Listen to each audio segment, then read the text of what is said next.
wabarakatuh.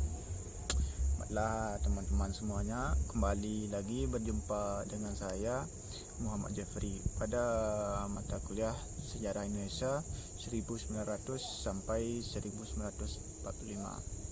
Pada kesempatan yang berbahagia pada hari ini, saya akan kembali mereview sebuah tulisan yang saya review pada kesempatan kali ini berjudul tentang Malaysia dan lambang kekayaan ekonomi penguasa lokal di Palembang tahun 1929 sampai 1942. Tulisan ini ditulis oleh Dedi Irwanto. Nah, pada kesempatan kali ini kebetulan saya lagi berada di Nagari Taram. Nagari di sini adalah merupakan tempat proses syutingnya film Wui Hamka. Teman-teman bisa lihat sendiri.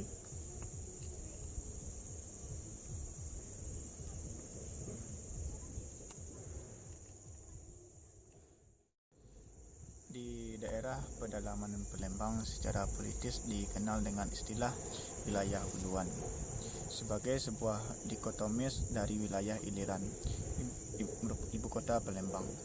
Uluan Palembang dianggap wilayah taklukan dari penguasa di iliran. Namun menariknya, uluan merupakan tanah yang masih memiliki kekuatan otonom dan merdeka.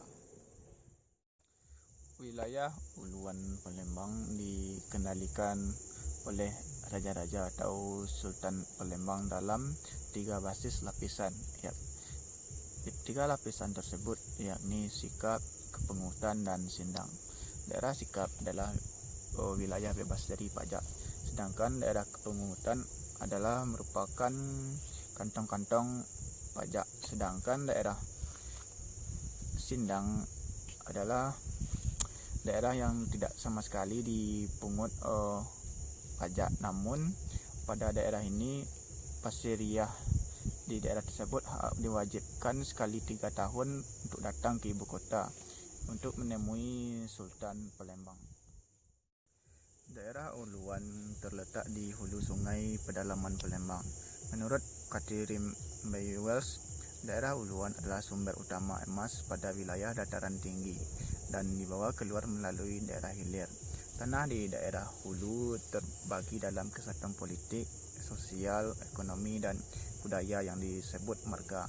Menurut Gunter, marga berasal dari bahasa Sanskerta, varga. Menurut Wigan, kesatuan marga adalah pengembangan dari satuan keturunan kekeluargaan yang mengacu pada etnis satu jurai, sementara dusun etnisitas lebih kecilnya yakni menulung, sedangkan kampung mengacu pada etnisitas lebih kecil dari jurai.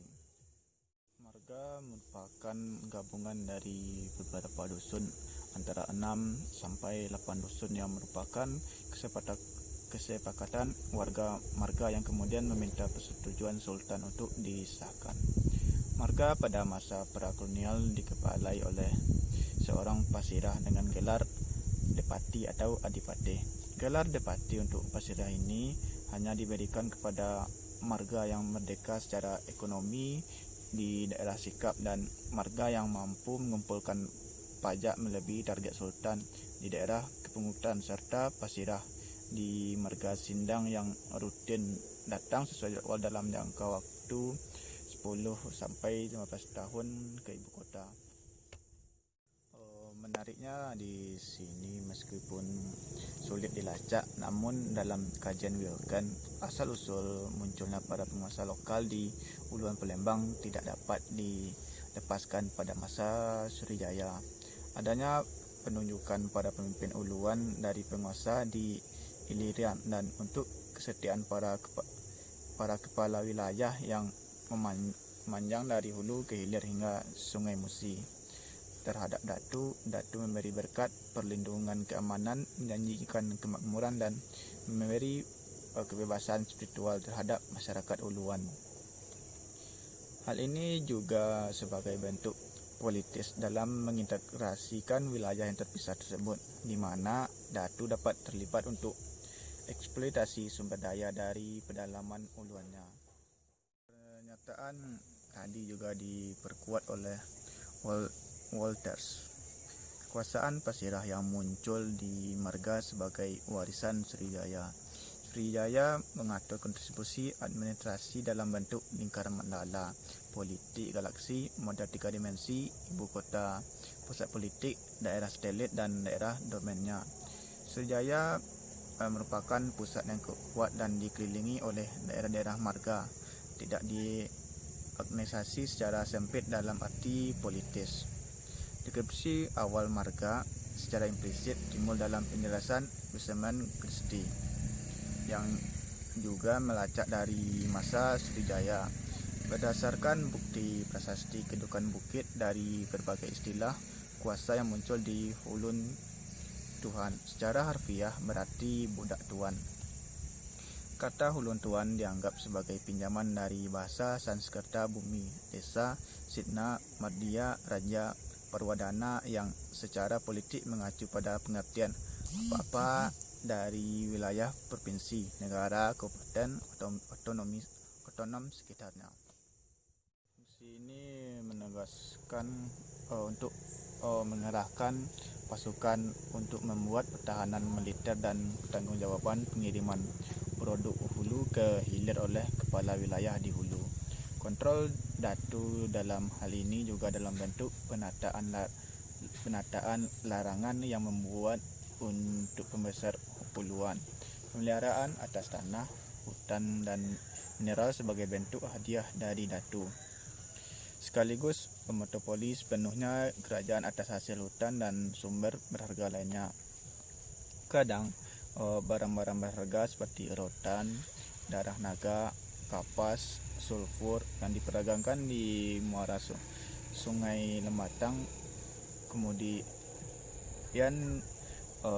komoditas lada, emas, rotan, lilin lebah, kayu lakar dan lain-lain ini juga komunitas ini dianggap sebagai upeti penguasa dalaman untuk datu di iliran. Menurut Masdan, sebagai imbalannya Sultan memberi kiriman berbagai keperluan penduduk marga di daerah Sindang seperti garam, candu dan bahan baku untuk membuat perahu. Dalam tulisan review yang sudah saya bacakan tadi tentang Malaysia dan lambang-lambang kekayaan ekonomi penguasa lokal di Palembang tahun 1929 sampai 1942 yang ditulis oleh Dadi Irwanto ini adalah proses tentang cara pengumpulan pajak itu merupakan dari seperti lada, emas, dan bahan kayu, pembuatan kapal dan lain-lain. Ini adalah bentuk pajak dari hasil bumi. Namun dalam tulisan ini tidak ada begitu terlihat penyimpangan. Namun hal yang patut diteliti